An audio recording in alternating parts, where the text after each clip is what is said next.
guys, and welcome back to TNZ Travel. My name is Tristan, and if you guys are new to our channel, get ready to watch our adventures around the world.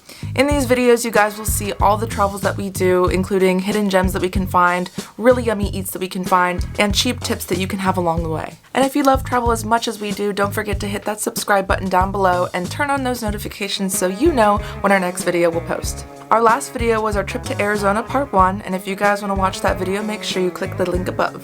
But today's video is going to be part 2 of our trip to Arizona. Now this was pretty short, it's just one day, but we did a lot that day, so let's get to it. So right now we're in Scottsdale, Arizona. We have family that actually lives there, making it a lot cheaper for us, you know, eating and sleeping wise, it's free. So cheap tip number 1, if you guys have family somewhere, utilize it. Now there are so many things to do in Scottsdale and Phoenix, which is right around the corner, but we decided on 2 main things in that area. The first one was the Desert Botanical Gardens. This is located in Phoenix and it took us about 20 to 25 minutes to get there. Now for adults, this is $30 per person, so if you guys are on a budget, it doesn't really fit in too much, but I have to say it was really worth it, and you guys are going to be spending about 2 to 4 hours there. Inside you'll find cute shops, a cafe, even a butterfly exhibit that does cost extra. But there are so many different sections so you guys can see all the cacti, all the desert flowers and other plants, and even some insects. We got to see lots of bees, lots of butterflies, and we even got to see some hummingbirds flying around. But I definitely kind of went all out with my camera. I wanted to test kind of close-up things and perspective and see all the different types of photos that I could get, so enjoy.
Once we were done at the Desert Botanical Gardens, we went to downtown Scottsdale to kind of relive some of my childhood moments. When I was little, my dad liked to take me there a lot. There was a bunch of shops that kind of resembled the old western town and kind of some authentic historical Arizona-y things. There's a lot to go see, and it's a big area and it takes a lot of walking distance, so make sure you wear some comfortable shoes. But before we headed out, we had to go get some lunch. We went to this place called the Original Chop Shop. Now, this has everything from healthy conscious bowls to salads to juices, sandwiches, and even some breakfast. Now I honestly don't remember exactly what I got. There were so many different options, it all sounded delicious. I just asked the cashier, what's your favorite thing? And that's what I got. And I was very surprised about how great it tasted for how healthy it was. Now it wasn't the cheapest place in the whole world, but if you're looking to get some quality eats in the Phoenix, Scottsdale area, it's not gonna be that cheap. Not unless, of course, you guys go to like a fast food place. So if you guys have some more time in Phoenix, there are a whole bunch of other things that you guys can do. There's a Japanese friendship garden. You guys can hike Camelback Mountain. And Papago Park, there's this thing called Hole in the Rock. There's some amazing golf courses and some beautiful museums. But most of all, don't forget, you guys have to go to one of those old western towns. The one that I liked to go to as a kid was called Rawhide Wild West Town. So once we were done with Phoenix, we drove over to the Saguaro. Is it Saguaro? think it's Saguaro. Saguaro National Park. Saguaro. Saguaro. Yeah, I kind of got it right. Fun fact, saguaros grow very slowly. It may be 70 years before they sprout branches or arms, so this national park is hella old. They reach full height, about 40 to 50 feet, at about age 150. The tallest may even reach up to 75 feet.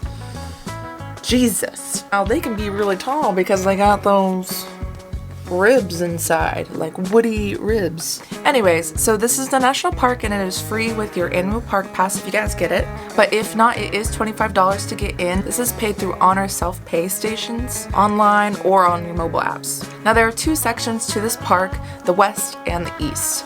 The west is called Saguaro West, Tucson Mountain District, and the east is Saguaro East, Rincon Mountain District. So we did the west, and there's a bunch of things that you guys could do, but we wanted to keep it pretty simple, and we did this loop called the Bajada Scenic Loop.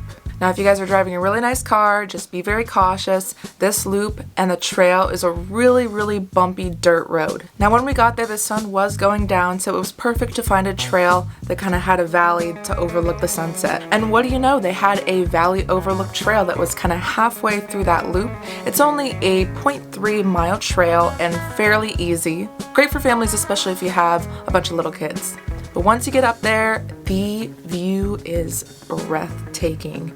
You see the entire valley with all the different cacti, and it really looks unreal compared to, you know, a deciduous forest that we have here in Virginia. Now be careful, because when you guys are in there, you can lose service. So if you're trying to find your way out, it might be difficult if you did not remember your directions. Definitely utilize those maps so you guys don't get lost. But after we were done in Saguaro, we decided to go over to New Mexico.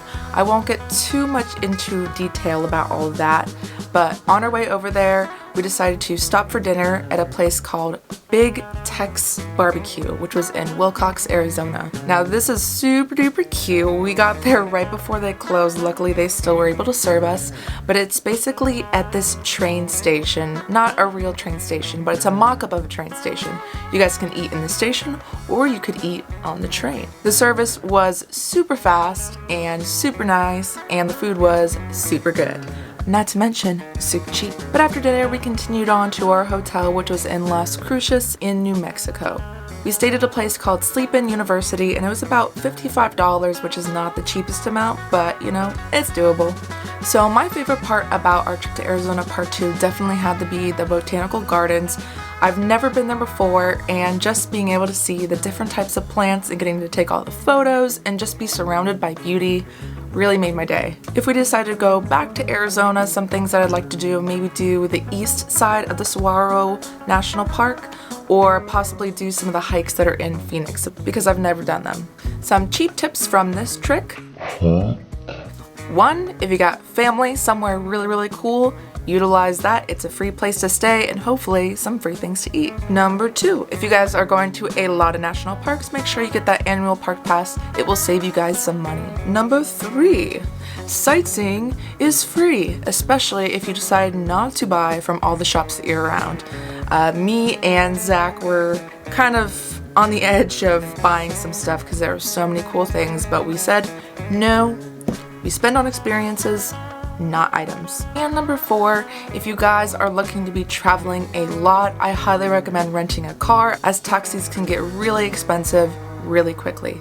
If you guys are looking to rent a car, I highly recommend Enterprise. They have some of the cheapest rates, especially if you go to a location that's outside of an airport. Thank you guys so much for listening to our trip to Arizona Part 2. If you guys are interested in hearing about our next video, which is going to be our trip to New Mexico, it's all going to be kind of bundled into one video instead of two parts. But that's going to be posted next Friday at 12 p.m. Don't miss it. Just look at them.